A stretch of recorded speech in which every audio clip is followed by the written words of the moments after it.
पिछले एपिसोड में आपने देखा कि एल्डर वुमेन ऐश और उसके फ्रेंड्स को पूरे सिटी के अंदर स्टेडियम ढूंढने बोलती है और ऐश और उसके फ्रेंड्स बिल्कुल ऐसा ही करते हैं। बट अनफॉर्चुनेटली उनको कोई भी स्टेडियम देखने को नहीं मिलता, जिसके चलते वो वापस से एल्डर वुमेन के पास आती है और एल्डर वुमेन बोलती है कि यहाँ पर कोई भी स्टेडियम नहीं है, बल्कि स्टेडियम एक ऐसी जगह पर है जिसके बारे में तुम लोग सोच भी नहीं सकते हो। इसके बाद एल्डर वुमेन वहाँ से गायब हो जाती है। रायली भी स्टेडियम ढूंढ रहा था, ढूंढते हुए रात हो जाती है। रायली हार मान जाता है, बट ऐश अभी भी वोल्केनो और नदियों में स्टेडियम ढूंढ रहा था। अब आगे सेना बोलती है कि मुझे नहीं लगता कि हमें यहाँ पर कोई स्टेडियम मिलने वाला है, बट फिर भी ऐश हार नहीं मानता। कुछ टाइम बाद सुबह हो जाती है। सभी लोग ढूंढते हुए बहुत ज्यादा थक चुके थे, बट किसी को भी कोई स्टेडियम नहीं दिखा था। मिस्टी, ब्रॉक और सेना हार मान जाते हैं एंड वो लोग जाने ही वाले होते हैं कि तभी वहाँ पर वही एल्डर वुमेन वापस आ जाती है, जिसको देखकर वो लोग पूरी तरह से शॉक रह जाते हैं। एल्डर वुमेन बोलते हैं कि क्या तुम्हें स्टेडियम मिला? ऐश रिप्लाई करता है कि नहीं, हमें स्टेडियम नहीं मिला। एल्डर वुमेन बोलती है कि वेल, मैं ये देखकर शॉक रह गई हूँ कि तुमने पूरी रात स्टेडियम को ढूंढा है, जिससे पता चलता है कि तुम्हें काफी ज्यादा पैशनेट पोकेमॉन ट्रेनर्स हो। वेल, मैंने ऑलमोस्ट हर एक पोकेमॉन ट्रेनर को स्टेडियम ढूंढने बोला था, पर ज्यादातर पोकेमॉन ट्रेनर्स ने हार मान ली और वो रात में रेस्ट करने चले गए। पर तुम उन कुछ पोकेमॉन ट्रेनर्स में से एक हो जो कि अभी तक ढूंढ रहे हैं और ये सिर्फ और सिर्फ एक टेस्ट था। ऐश बोलता है क्या सच में ये एक टेस्ट था? मैं बहुत ज्यादा थक चुका हूँ स्टेडियम को ढूंढते हुए। एल्डर वुमेन बोलती है कि वेल हाँ, ये एक टेस्ट था, बट तुम्हारी मेहनत पानी में नहीं जाने वाली, तुमको इसका रिवॉर्ड भी मिलने वाला है। एंड वो रिवॉर्ड ये है कि मैं तुम्हें स्टेडियम की लोकेशन बताने वाली हूँ एंड वहाँ तक लेकर जाऊंगी। ऐश और उसके फ्रेंड्स बहुत ज्यादा खुश हो जाते हैं। एल्डर वुमेन बोलती है कि और हाँ, जिन पोकेमॉन ट्रेनर्स ने हार मान ली थी, मैं उनको स्टेडियम की तरफ नहीं लेकर जाने वाली। अगर वो खुद से स्टेडियम को ढूंढ लेते हैं तो वो पार्टिसिपेट कर सकते हैं, वरना वो सारे पोकेमॉन ट्रेनर्स एलिमिनेट हो चुके हैं। ऐश और उसके फ्रेंड्स उस एल्डर वुमेन को फॉलो करते हैं और वो उनको 4 में से एक वोल्केनो के पास लेकर जाती है।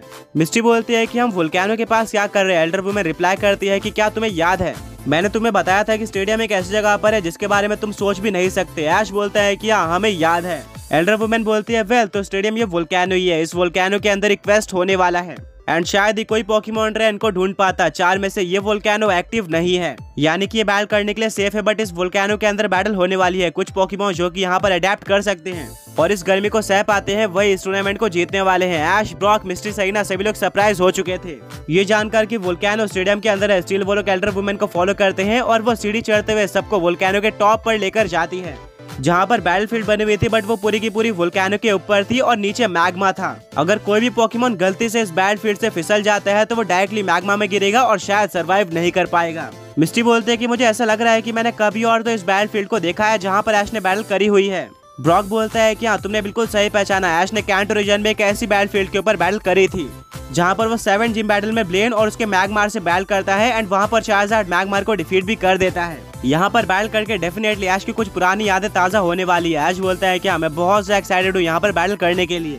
सेना बोलती है वेल, हमें ये तो पता चल गया है कि बैटल कहाँ पर होने वाली है, बट इसके लिए हमें रजिस्टर भी करना होगा एंड ये भी जानना होगा कि ये टूर्नामेंट किस तरह से होने वाला है, इसके रूल्स क्या होंगे और हमें कौन से पोकेमॉन्स का यूज करना है।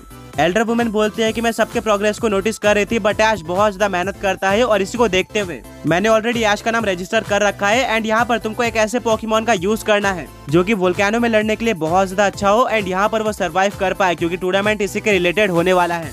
एंड बाकी सारी इन्फॉर्मेशन तुम्हें आगे जाकर पता चल जाएगी। तुम्हें ऑन द स्पॉट अपने पोकेमॉन को चूज करना होगा। टूर्नामेंट कुछ ही टाइम में स्टार्ट होने वाला है, तब तक के लिए तुम डिसाइड कर सकते हो कि तुम कौन से पोकेमॉन का यूज करने वाले हो। फिलहाल के लिए मुझे चलना चाहिए। ऐश और उसके फ्रेंड्स एल्डर वुमेन को थैंक यू बोलते हैं एंड वो वहाँ से चली जाती है। अब क्योंकि ऐश और उसके फ्रेंड्स को पता चल चुका था कि क्वेस्ट कहाँ पर होने वाला है, वो लोग वोल्केनो से नीचे उतरते हैं ये डिसाइड करने के लिए कि ऐश कौन से पोकेमॉन का यूज करने वाला है। तभी उनको रायली देखने को मिलता है जो कि नदी और वोल्केनो के बीच में स्टेडियम को ढूंढ रहा होता है। ऐश बोलता है रायली, तुम क्या कर रहे हो? रायली बोलता है कि मैं स्टेडियम को ढूंढ रहा हूँ। वेल, तुमने रात भर स्टेडियम को ढूंढा था, क्या तुम्हें स्टेडियम के बारे में कुछ पता चला? ऐश बोलता है कि वेल, मैंने रात भर ढूंढा तो, पर मुझे कोई स्टेडियम देखने को नहीं मिला। सुबह होने के बाद वो एल्डर वुमेन वापस से हमारे पास आती है और बोलती है कि ये सब एक टेस्ट था और मैं ये देखना चाहती थी कि कौन कौन टूर्नामेंट में पार्टिसिपेट करने के लिए सबसे ज्यादा पैशनेट है, जिसमें मैं पास हो चुका हूँ। और एल्डर वुमेन मुझे बता देती है कि स्टेडियम कहाँ पर है। रायली बोलता है क्या तुम सच बोल रहे हो? मुझे बिलीव नहीं हो रहा है। रात को मुझे पोकेमॉन सेंटर में नहीं जाना चाहिए था और यहाँ पर स्टेडियम को ढूंढना चाहिए था। आगे बढ़ने से पहले एक पॉकी क्विज, क्या आप लोग बता सकते हो कि ऐसा कौन सा पोकेमॉन है जो कि मेगा इवॉल्व होने के बाद 2 पोकेमॉन्स में कन्वर्ट हो जाता है, जिसके बाद दोनों अपोनेंट पोकेमॉन से बैटल करते हैं।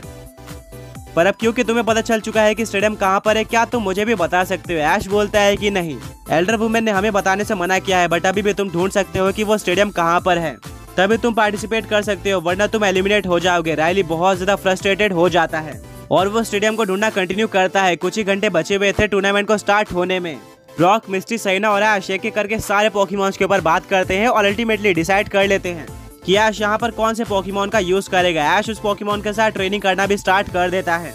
अब वो टाइम आ जाता है जब 4th क्वेस्ट स्टार्ट होने वाला था। ऐश और उसके फ्रेंड्स वोल्केनो के ऊपर क्लाइम करते हुए बैटलफील्ड में पहुंच जाते हैं, जहां पर उनको सिर्फ और सिर्फ 5 पोकेमॉन ट्रेनर्स देखने को मिलते हैं।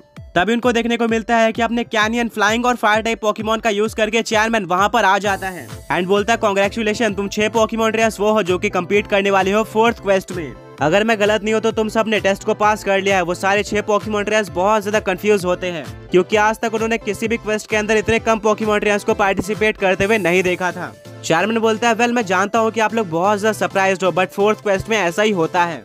यहाँ पर बहुत ही कम पोकेमॉन ट्रेनर्स टेस्ट में पास हो पाते हैं, बट सारे के सारे पोकेमॉन ट्रेनर्स बहुत ज्यादा पैशनेट और स्ट्रॉन्ग होते हैं, जिसके चलते यहाँ का सिंबल जीतना बहुत ज्यादा मुश्किल हो जाता है। वेल अब मैं आप सबको रूल्स बता देता हूँ। सबसे पहले तो आप लोगों ने किसी भी पोकेमॉन को रजिस्टर नहीं किया होगा एंड यहाँ पर आपको ऑन द स्पॉट पोकेमॉन को चूज करना है। याद रखना कि आप लोग उस पोकेमॉन को चूज करो जो कि लावा या फिर मैग्मा में लड़ने के लिए काफी ज्यादा अच्छा हो।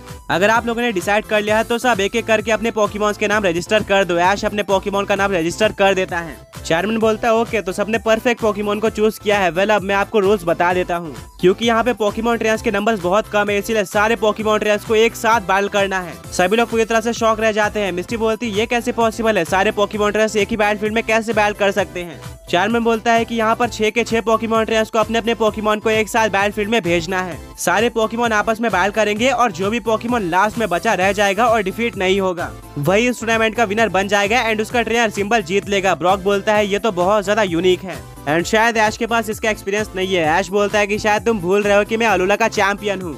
एंड वहाँ पर एक काफी ज्यादा यूनिक पोकेमॉन बैटल टाइप होता है जिसको बैटल रॉयल कहा जाता है। यहाँ पर 4 पोकेमॉन ट्रेनर्स अपने अलग अलग पोकेमॉन के साथ एक ही बैटलफील्ड में फाइट करते हैं।